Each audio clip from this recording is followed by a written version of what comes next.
5, 4, 3, 2, 1। Hello दोस्तों, स्वागत है आपका इस वीडियो लेक्चर में।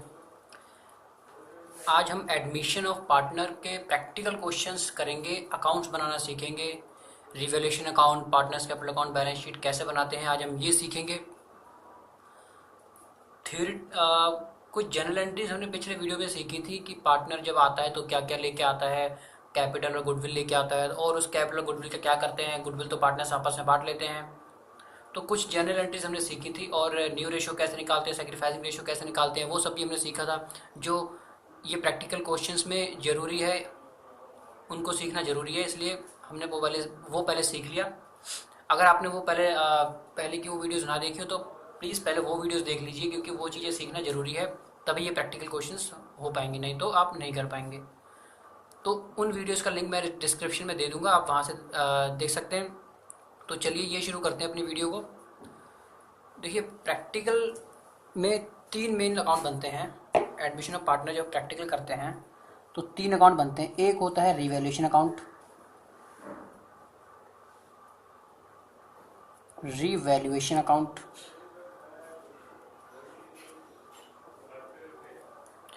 रिवैल्यूएशन अकाउंट के अंदर क्या होता है कि जो भी, अब देखिए नया पार्टनर आ रहा है, पहले पुराने पार्टनर्स काम कर रहे थे, अब एक नया पार्टनर आया है, मतलब कि फर्म का क्या हुआ है, एक तरह से रिकंस्टिट्यूशन, मतलब पार्टनरशिप फर्म चेंज हो रही है। 2 पार्टनर से अब 3 पार्टनर हो गए।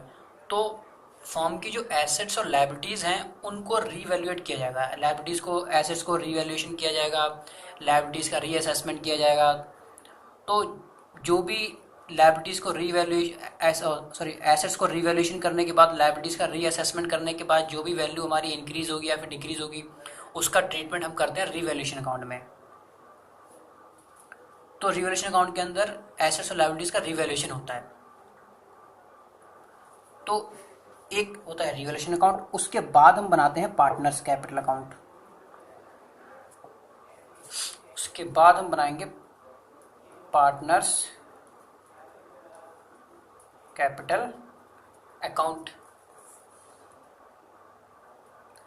पार्टनर्स कैपिटल अकाउंट के अंदर जो पार्टनर्स हैं, जो भी जितने भी पार्टनर है फर्म के अंदर, उनको कितना रिजर्व, जो भी उनके हिस्से में जाएगा, रिजर्व हो गया, रिवैल्यूएशन का जो प्रॉफिट का हिस्सा होता है वो उनमें बांटा जाएगा।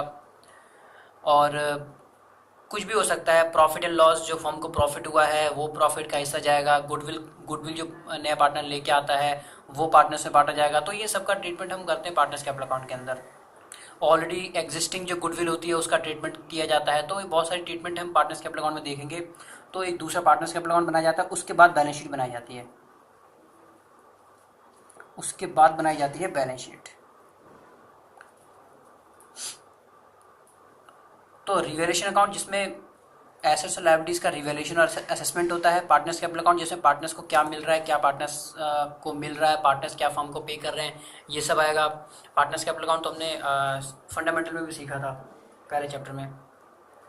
और उसके बाद बैलेंस शीट होती है। तो ये मेन अकाउंट 3 प्रिपेयर किए जाते हैं। तो पहले हम चलते हैं रिवैल्यूएशन अकाउंट, देखते हैं कि उसके अंदर क्या क्या आता है। देखिए, ये हमारा रिवैल्यूएशन अकाउंट का फॉर्मेट है। इसमें डेबिट, क्रेडिट, पर्टिकुलर अमाउंट, ये तो पता ही होगा, लेजर फॉर्मेट है। तो इसके अंदर क्या चीज़ें जाएंगी और कैसे जाएंगी वो मैं आपको बताता हूँ। डेबिट साइड में आपको सारे नुकसान जाएंगे। जैसे कि मान लीजिए आपने एसेट्स का रिवैल्यूएशन किया, तो आपको पता चला कि मेरी एसेट की वैल्यू घट गई, मेरी एसेट की वैल्यू डिक्रीज़ हो गई 10,000। तो इसका मतलब ये आपका नुकसान हो गया। तो जब भी एसेट्स की वैल्यू आपकी घटेगी तो आप उसे डेबिट साइड ट्रांसफ़र करेंगे। और अगर आपको रीवैल्यू करने के बाद आपकी एसेट की वैल्यू बढ़ रही है, तो इसका मतलब वो आपके लिए फ़ायदा है, तो आप उसे कहाँ ट्रांसफ़र करेंगे, क्रेडिट साइड ट्रांसफ़र करेंगे। तो फ़ायदे सारे क्रेडिट साइड आएंगे, नुकसान सारे डेबिट साइड आएंगे। तो सबसे पहले अगर आपकी एसेट्स की वैल्यू बढ़ जाती है, जैसे एक एग्जांपल के थ्रू हम देखते हैं।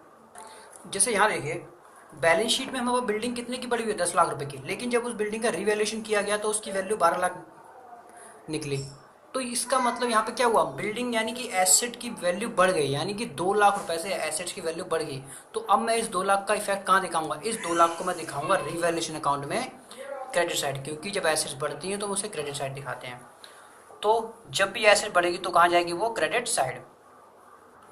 देखिए by assets account if increase, अगर एसेट्स की वैल्यू बढ़ती है तो हम उसे यहाँ शो करेंगे। तो जैसे बिल्डिंग की वैल्यू 2 लाख बढ़ी तो बाय बिल्डिंग अकाउंट 2 लाख रुपए यहाँ पे हम शो कर देंगे। अब अगर रिवैल्यूएशन करने के बाद मान लीजिए जैसे ये देखिए यहाँ पे बिल्डिंग की वैल्यू 10 लाख है, जब रिवैल्यूएशन किया तो उस बिल्डिंग की वैल्यू 8 लाख निकली, तो इसका मतलब कि यहाँ पे बिल्डिंग की वैल्यू कम हो रही है, तो इसका तो 2 लाख कम हो रही है। तो अब जब एसेट की वैल्यू कम होती है तो हम उसको डेबिट साइड लिखते हैं, ठीक है। जब एसेट्स की वैल्यू डिक्रीज होगी तो हम उसे डेबिट साइड लिखेंगे। तो to assets account if decrease, अगर एसेट डिक्रीज करती है तो हम उसे डेबिट साइड लिखेंगे। अब जरा सोचिए लायबिलिटीज की बात करते हैं। ये तो बात होगी कि अगर एसेट बढ़ती है तो हम उसे क्रेडिट साइड ट्रांसफर करेंगे, अगर एसेट डिक्रीज करती है तो हम उसे डेबिट साइड ट्रांसफर करते हैं। अब लायबिलिटीज के बारे में जरा देखते हैं कि मान लीजिए लायबिलिटीज की वैल्यू बढ़ जाती है। क्रेडिटर्स पहले हमारे पास 10,000 के थे, जब रीअसेसमेंट हुआ लायबिलिटी का तो क्रेडिटर्स की वैल्यू 15,000 निकली। तो इससे क्या लायबिलिटी की वैल्यू हमारी बढ़ गई, मतलब लायबिलिटीज बढ़ गई। तो बताइए ये आपके लिए नुकसान है फायदा है? आपकी लायबिलिटीज बढ़ रही है, पहले आपको क्रेडिटर्स को 10,000 पेमेंट करनी पड़ रही थी, अब आपको 15,000 पे करने पड़ेंगे, तो इसका मतलब ये आपका नुकसान है। और नुकसान सारे डेबिट साइड आते हैं, मैंने अभी बताया। तो जब भी लायबिलिटीज की वैल्यू बढ़ेगी तो आपको इसे डेबिट साइड ट्रांसफर करना पड़ेगा, क्योंकि ये फर्म के लिए एक तरह से नुकसान है। ये देखिए to liabilities account if increase, अगर लायबिलिटीज की वैल्यू बढ़ती है तो हम उसे डेबिट साइड ट्रांसफर कर देंगे। अगर लायबिलिटीज की वैल्यू घटती है, पहले 10,000 के क्रेडिटर्स थे, अब रीअसेसमेंट हुआ तो आपके क्रेडिटर सिर्फ 7,000 के निकले, मतलब कि यहाँ पे आपको फायदा हो गया। पहले 10,000 की पेमेंट करनी पड़ रही थी, लेकिन अब पेमेंट करनी पड़ेगी सिर्फ 7,000। तो लायबिलिटीज जब डिक्रीज होती है तो हमारा फायदा होता है, तो हम उसे क्रेडिट साइड ट्रांसफर करते हैं। तो बाय लायबिलिटीज अकाउंट अगर डिक्रीज करती है तो यहाँ पे। अब बात करते हैं अनरिकॉर्डेड एसेट्स की। अनरिकॉर्डेड एसेट्स की, ऐसी एसेट्स जो हमने बुक्स ऑफ अकाउंट में रिकॉर्ड नहीं करी। आपने कोई फर्नीचर था 10,000 का, आपने बुक्स ऑफ अकाउंट में उसे रिकॉर्ड नहीं कर रखा था, तो एक्चुअली वो फर्नीचर है आपके पास, एसेट है आपके पास, लेकिन आपको पता नहीं था कि ये फर्नीचर हमारे पास है, तो एक तरह से वो अनरिकॉर्ड था, उसको रिकॉर्ड नहीं कर रखा था आपने। तो अनरिकॉर्डेड एसेट आपकी एसेट है, तो वो एक तरह से अनरिकॉर्डेड एसेट आपका फ़ायदा है कि आपको पता नहीं था आपके पास एसेट है, लेकिन जब रीवैल्यूएशन हुआ एसेट्स का तब आपके पास अचानक से पता चला अरे हमारे पास तो एक और एसेट है, हमने तो इसे दिखाया नहीं बुक्स ऑफ अकाउंट में। तो आपका एक तरह से फ़ायदा है ना कि आपके पास कोई एसेट नहीं आई है, नहीं क्या एक तरह से पड़ी हुई थी पहले एसेट, वो हमने शो नहीं कर रखी थी, तो आपका वो फ़ायदा है। तो अनरिकॉर्डेड एसेट हम क्रेडिट साइड ट्रांसफर करते हैं, तो अनरिकॉर्डेड एसेट्स हमारी क्रेडिट साइड आ गई।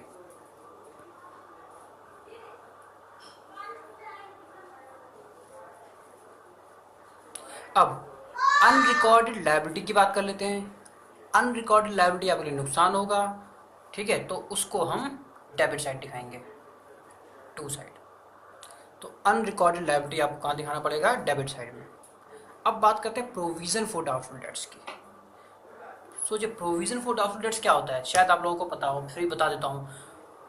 प्रोविजन फॉर डाउटफुल डेट्स का मतलब होता है कि अगर आपको डेटर्स पे डाउट है कि ये डेटर्स हमारा पैसा डुबा सकता है, हमारा डेट पैसा खा सकता है, हमने इसको 10,000 का सामान क्रेडिट पे सेल किया है, उधार पे सेल किया है, तो शायद इसमें से ये 2,000 रुपये हमारा ना चुका पाए, क्योंकि इसने बहुत से लोगों का पैसा खाया है, तो शायद मेरा भी पैसा ये खा जाए, मतलब ऐसा डाउट है। तो मतलब आप लॉस पहले से ही सोच रहे हैं, तो वो लॉस आप जो सोच रहे हैं वो उस लॉस के लिए आप पहले से ही प्रॉफिट में से पैसा निकाल के रखेंगे, उस लॉस के लिए पहले से ही एक तरह से पैसा जमा करके रखेंगे कि ये लॉस जब होगा तो उस पैसे से हम इसको रिकवर कर लेंगे। तो वो प्रोविजन फॉर डाउटफुल डेट्स होता है। डेटर्स पे हम पहले से ही प्रोविज़न बना लेते हैं, पहले से ही लॉस क्रिएट करके रख लेते हैं।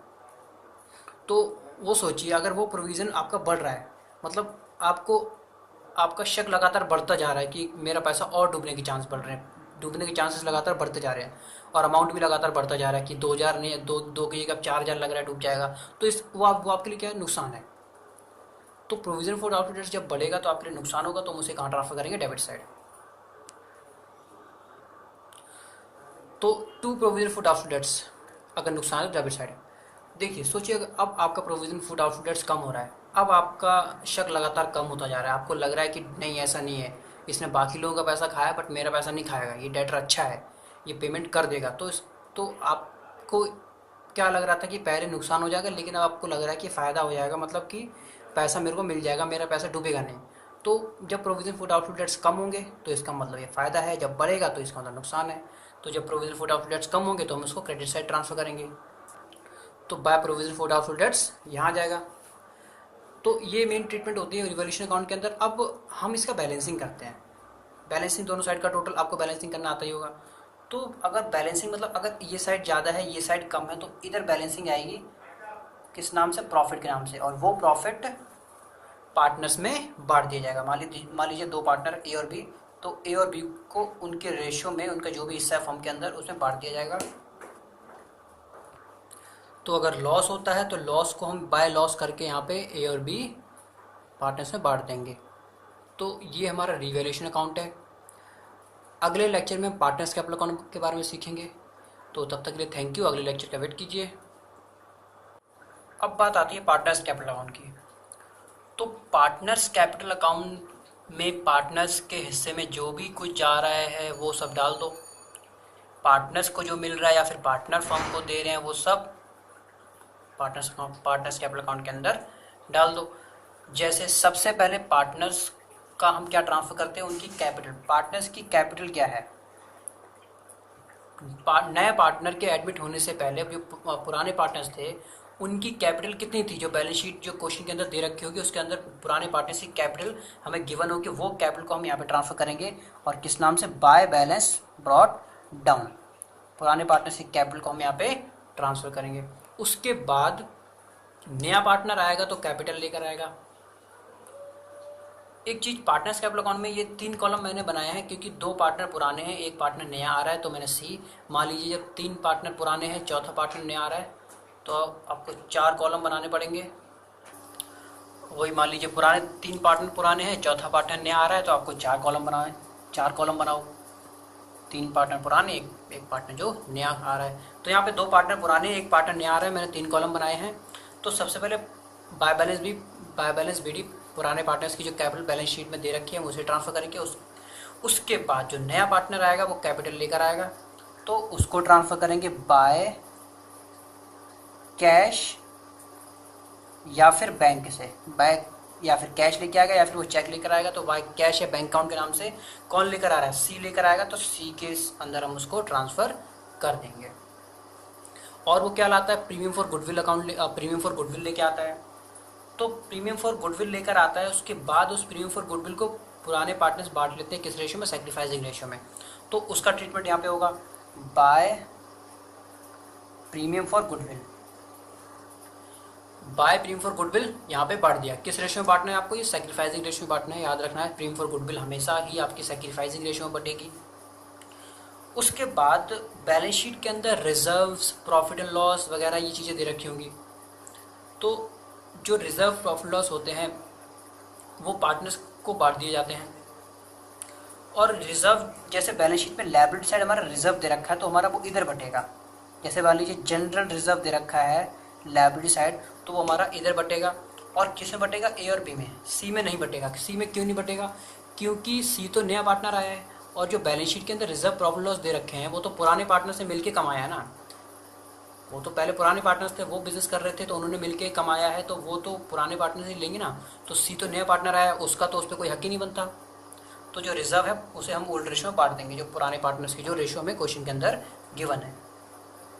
प्रॉफिट एंड लॉस भी हो सकता है जो लायबिलिटी साइड गिवन है। Liability side profit and loss reserve given है तो हम यहाँ पे ट्रांसफर करेंगे। अगर एसेट साइड जो प्रॉफिट एंड लॉस गिवन होगा वो हम यहाँ पे ट्रांसफर करेंगे। प्रॉफिट एंड लॉस अकाउंट जो एसेट साइड गिवन होगा, एसेट साइड गिवन होने का मतलब है कि वो लॉस है, और liability side profit loss given होने का मतलब कि वो क्या है, हमारा प्रॉफिट है। तो प्रॉफिट वाला यहाँ, लॉस वाला यहाँ बच जाएगा। मैं आपको दिखा देता हूँ क्वेश्चन के अकॉर्डिंग कि किस टाइप से गिवन होगा। ये देखिए क्वेश्चन है, इसमें ये बैलेंस शीट जो गिवन है हमारे पास, ये देखिए ये रिजर्व दे रखा है, ये देखिए लायबिलिटी साइड रिजर्व दे रखा है। तो इस रिजर्व को बांट दिया जाएगा किसे, पार्टनर्स कैपिटल अकाउंट में, कहाँ पे, यहाँ पे। ठीक है, ऐसे रिजर्व की जगह रिजर्व के साथ साथ ऐसे प्रॉफिट एंड लॉस अकाउंट भी गिवन होगा यहाँ पे। तो वो उस प्रॉफिट लॉस अकाउंट के हम प्रॉफिट लॉस अकाउंट को यहाँ पे हम क्रेडिट साइड बांट देंगे। यहाँ पे कभी कभार क्या होगा, asset side profit loss account given होगा, एसेट साइड, तो जो asset side profit loss account given होगा उसको हम बांटेंगे यहाँ पे। मतलब एक तरह से कहें तो रिवर्स साइड, रिजर्व इधर अगर इधर गिवन है तो रिवर्स साइड यानी कि इधर बांटेंगे, अगर एसेट साइड गिवन है तो रिवर्स साइड यानी कि इधर बांट दिया जाएगा। तो ये और कुछ भी में गिवन हो सकता है, जैसे मान लीजिए ये रिवॉल्यूशन का जो प्रॉफिट आया था ना, देखिए रिवॉल्यूशन का हमने प्रॉफिट निकाला था, तो ये प्रॉफिट पार्टनर्स को बांटा जाता है। तो by revolution account, revaluation account जो भी पार्टनर्स का प्रॉफिट आया बांट दिया जाएगा। वर्कमैन कंपनसेशन रिजर्व नाम का भी, वर्कमैन कंपनसेशन रिजर्व या फिर वर्कमैन कंपनसेशन फंड नाम का भी एक अकाउंट बैलेंस शीट के अंदर आपको दे रखा होगा लेफ्ट साइड, उसको भी हम यहाँ बांट देते हैं, लेकिन उसकी कुछ कंडीशंस हैं, उसको कब बांटते हैं वो मैं आपको सिखाऊंगा। तो बाय वर्कमैन कंपनसेशन फंड, उसको भी ओल्ड पार्टनर्स में यहाँ पे बांट दिया जाता है। और उसके बाद यहाँ जो बैलेंस शीट के अंदर ऑलरेडी एग्जिस्ट गुडविल होती है, मैंने आपको जनरल एंट्रीज के अंदर भी सिखाया था कि जब ऑलरेडी अपीयर गुडविल होती है बैलेंस शीट के अंदर, वो पार्टनर्स में बांट दी जाती है। तो उसकी एंट्री मैंने सिखाई थी, क्या एंट्री कहती थी हमने की थी हमने, partners capital account debit to goodwill account. तो टू गुडविल यानी कि यहाँ पे ऑलरेडी जो बैलेंस शीट के अंदर जो आपको गुडविल दे रखी होगी वो यहाँ पे ओल्ड पार्टनर्स में आपको बांटनी होगी। ये वो गुडविल है जो कैपिटल और जो गुडविल पार्टनर्स न्यू पार्टनर लेके आएगा, उसको यहाँ सैक्रिफाइसिंग में बांटेंगे। ये वो गुडविल है जो बैलेंस शीट के अंदर आपको दिखा रखी होगी, ठीक है। और भी जैसे ये रिवॉल्यूशन का प्रॉफिट आपका यहाँ बटा, रिवॉल्यूशन का लॉस आपका यहाँ बटेगा। टू रिवैल्यूएशन अकाउंट जो लॉस है वो आपका यहाँ बटेगा। क्या है तो रिवर्स इफेक्ट होता है, रिवर्स साइड बट जाता है चीज़ें। तो ये कुछ चीज़ें होती हैं। अच्छा एक और चीज़ मान लीजिए कि प्रीमियम फॉर गुडविल पार्टनर नया लेके आया और उस प्रीमियम फॉर गुडविल को विड्रॉ कर लिया ओल्ड पार्टनर्स ने। वैसे तो हमने यहाँ पे प्रीमियम फॉर गुडविल को पुराने पार्टनर से बांट दिया सैक्रिफाइसिंग रेशियो में, अब पुराने पार्टनर क्या कर रहे हैं, इस गुडविल को विड्रॉ कर रहे हैं। इस गुडविल का पैसा क्या कर रहे हैं, अकाउंट अपने अपने अकाउंट से निकाल रहे हैं, एक तरह से विड्रॉ कर रहे हैं। तो जब वो विड्रॉ करेंगे तो यहाँ पे वो आएगा कैश अकाउंट के नाम से या फिर बैंक अकाउंट लिख सकते हैं, और जितना जितना विड्रॉ कर रहे हैं वो यहाँ पे आ जाएगा। मान लीजिए बोला गया है कि 10,000 नया पार्टनर गुडविल लेके आया है, उसमें से बोला गया है कि आधा पैसा ही विड्रॉ कर रहे हैं, यानी कितना विड्रॉ कर रहे हैं, 5,000 रुपीज़ ये विड्रॉ कर रहे हैं। तो उस 5,000 को यहाँ बांट दो किस रेशियो में, सैक्रिफाइसिंग रेशियो में। मैं यहाँ लिख देता हूँ सैक्रिफाइसिंग रेशियो में, जितना वो विड्रॉ कर रहे हैं उसको सैक्रिफाइसिंग रेशियो में बांट दो। और ये गुडविल भी किस में जाएगी, सैक्रिफाइसिंग रेशियो में। याद रखिएगा गुडविल सैक्रिफाइसिंग रेशियो में जाएगी, बाकी सब कुछ आपका ओल्ड रेशियो में बटेगा। सिर्फ प्रीमियम फॉर गुडविल ही आपका सैक्रिफाइसिंग रेशियो में। और हाँ एक चीज़, अगर विड्रॉ कर रहा है तो ये भी premium for goodwill he sacrificing ratio में बटेगी, बाकी आपके पास जो कुछ भी होगा वो सब आपका ओल्ड रेशियो के अंदर गिवन और ओल्ड रेशियो के अंदर डिस्ट्रीब्यूट किया जाएगा। ये बात आपको ध्यान रखनी है। तो और भी हो सकती हैं चीज़ें। इन्वेस्टमेंट फ्लक्चुएशन रिजर्व, ये मैं शॉर्ट में लिख रहा हूँ क्योंकि मेरे पास जगह कम है। तो जो इन्वेस्टमेंट फ्लक्चुएशन रिजर्व होता है वो भी इसमें बांट दिया जाता है। ये workman compensation fund, investment fluctuation reserve क्या है इसका मैं बताऊंगा आपको ट्रीटमेंट, क्या क्या ट्रीटमेंट होता है। कभी कभी बढ़ भी जाता है और कभी कभी नहीं भी बढ़ता है। तो कब बढ़ता है कब नहीं बढ़ता है उसके लिए मैं एक अलग से वीडियो बनाऊंगा और आपको समझाऊंगा। तब तक के लिए आप याद रखिए कि वर्कमैन कंपनसेशन रिजर्व और फंड यहाँ पे बढ़ जाते हैं, और बट उनकी कुछ कंडीशंस हैं। उसके बाद बैलेंसिंग आती है। हम बैलेंसिंग करते हैं, बैलेंसिंग तो आप जानते ही होंगे करना सबका। जैसे ए का टोटल किया दोनों साइड का, कुछ कम आएगा, इधर कम आएगा तो उसको बैलेंस CD के नाम से। ऐसे बी का जो बैलेंसिंग आएगा वो बी के अंदर डाल देंगे, सी का जो होगा वो सी के अंदर डाल देंगे, और यहाँ पे टोटल। ये उनकी क्लोजिंग कैपिटल लाइन किसकी, सभी पार्टनर्स की। ये हमारा पार्टनर्स कैपिटल अकाउंट हो गया। बैलेंस शीट देख लेते हैं अब। ये हमारा बैलेंस शीट का फॉर्मेट है, फॉर्मेट तो आपको पता ही होगा। इसके अंदर क्या क्या डालते हैं और कैसे कैसे डालते हैं वो देखिए। एसेट्स में सबसे पहले हम बैंक या फिर कैश भी हो सकता है, बैंक होगा। और इसके अंदर क्या क्या अमाउंट आएगा, जो बैलेंस शीट पुरानी जो बैलेंस शीट क्वेश्चन के अंदर गिवन है उसका अमाउंट तो होगा ही होगा, साथ में जो भी पार्टनर नया पार्टनर अमाउंट लेकर आया वो भी इसके अंदर ऐड हो जाएगा। कैपिटल मान लीजिए वो लेकर आया प्रीमियम फॉर गुडविल लेकर आया, तो इससे फर्म का पैसा क्या हुआ, बढ़ गया। तो फर्म का पैसा बढ़ गया तो इसका मतलब यहाँ पे बैंक या फिर कैश में वो अमाउंट जाके ऐड हो जाएगा। मान लीजिए बैलेंस शीट के अंदर, पुरानी बैलेंस शीट के अंदर ऑलरेडी 10,000 दे रखा है, नया पार्टनर 15,000 कैपिटल का लेके आया है और 15,000 गुडविल का लेके आया है, तो टोटल पैसा फर्म के अंदर कितना हो गया, 15,000 जो लेके आया है 30,000 और 10,000 जो ऑलरेडी बैलेंस शीट के अंदर दे रखा है 40,000, तो टोटल बैंक का यहाँ पे कितना आ जाएगा, 40,000। और जो भी एसेट्स पुरानी वाली बैलेंस शीट के अंदर हैं, जैसे बिल्डिंग हो गया, यहाँ पे आ जाएगा। याद रखिएगा, अगर एसेट्स की वैल्यू बड़ी है तो हम जितनी बड़ी है उतना ऐड करके लेंगे। पुरानी वाली बैलेंस शीट में एसेट की वैल्यू बिल्डिंग की वैल्यू 1,00,000 दे रखी थी, नीचे एडजस्टमेंट में लिखा था कि बिल्डिंग की वैल्यू 10,000 से बढ़ गई, तो यहाँ पे आप बिल्डिंग कितना दिखाएंगे, अब बिल्डिंग की वैल्यू एक्चुअल में कितनी है, 1,10,000, क्योंकि 10,000 बड़ी है, तो आप यहाँ पे आप उसे ऐड करके दिखाएंगे। तो बैलेंस शीट के अंदर आप जो भी एसेट्स और लायबिलिटीज़ दिखाएंगे वो अगर बढ़ रही है तो आप उसे ऐड करके दिखाएंगे, घट रही है तो आप उसे माइनस करके दिखाएंगे। अगर बढ़ रही है तो आप उसे ऐड कर देंगे अमाउंट को, जितना बढ़ रही है, और जितना घट रही है उतना ही आप उसमें से माइनस कर देंगे। ऐसे मान लीजिए कोई भी एसेट है, मशीनरी है, मशीनरी की वैल्यू अगर बढ़ रही है तो आप यहाँ पे ऐड करके दिखाएंगे। ऐसे फर्नीचर, कोई भी एसेट है आपकी घट रही है या फिर बढ़ रही है, वो उसका ट्रीटमेंट आपको यहाँ पे करना पड़ेगा। स्टॉक है, याद रखिएगा जो चीज़ आप पार्टनर्स कैपिटल अकाउंट में डिस्ट्रीब्यूट कर चुके हैं वो चीज़ दोबारा बैलेंस शीट के अंदर नहीं आएगी। मान लीजिए गुडविल, पुरानी बैलेंस शीट के अंदर एसेट साइड गुडविल दे रखी थी, वो गुडविल तो आप पार्टनर्स कैपिटल अकाउंट में बांट चुके, तो उस गुडविल को आप दोबारा बैलेंस शीट के अंदर ट्रांसफर नहीं करेंगे, क्योंकि वो गुडविल राइट ऑफ हो चुकी है, पार्टनर्स को बांट दी जा चुकी है, तो उस गुडविल का ट्रीटमेंट आप यहाँ बैलेंस शीट में दोबारा नहीं करेंगे। तो जो चीज़ हम डिस्ट्रीब्यूट कर देते हैं उसको बैलेंस शीट में हम दोबारा नहीं शो करेंगे। ऐसे लायबिलिटी साइड हम देखते हैं, लायबिलिटी साइड हम कैपिटल, सबसे पहले यहाँ पे कैपिटल्स ट्रांसफर करो। जो भी पार्टनर्स हैं, ABC 3 पार्टनर हैं, अब तीनों पार्टनर से कैपिटल को यहाँ पे ट्रांसफर कर दो। और कौन सी कैपिटल को ट्रांसफर की जाएगी, हमने पार्टनर्स कैपिटल अकाउंट बनाया था, तो यहाँ देखिए ये जो बैलेंस शीट आई ना, A की, B की और C की, ये उनकी कैपिटल्स हैं, क्लोजिंग कैपिटल्स, तो इस कैपिटल को हम यहाँ पे ट्रांसफ़र कर देंगे तीनों की, टोटल करके बाहर। ऐसे जो भी लायबिलिटीज़ दे रखी हैं, लायबिलिटीज़ को यहाँ पे ट्रांसफ़र कर दो पुरानी बैलेंस शीट के अकॉर्डिंग। वही अगर इंक्रीज़ हो रही है तो ऐड करके लिख दो, डिक्रीज़ हो रही है तो माइनस करके लिख दो। बिल्स पेबल और लायबिलिटीज़ दे रखी हैं, आप यहाँ पे लिख सकते हैं। एक चीज़ फिर से बता रहा हूँ कि जो चीज़ें हम पार्टनर्स कैपिटल अकाउंट में डिस्ट्रीब्यूट कर चुके हैं वो चीज़ें हम दोबारा बैलेंस शीट के अंदर ट्रांसफ़र नहीं करेंगे। रिजर्व पुरानी बैलेंस शीट के अंदर दे रखा था यहाँ पे, बट हम उसको पार्टनर्स कैपिटल अकाउंट में बांट चुके, तो वो रिजर्व दोबारा यहाँ पे नहीं आएगा। ये चीज़ आपको याद रखनी है, और बैलेंस शीट का टोटल हमेशा आपका मैच हो जाएगा। तो ये थे हमारे फॉर्मेट। अगले वीडियो लेक्चर में हम इनके क्वेश्चंस की प्रैक्टिस करेंगे। तो तब तक के लिए थैंक यू।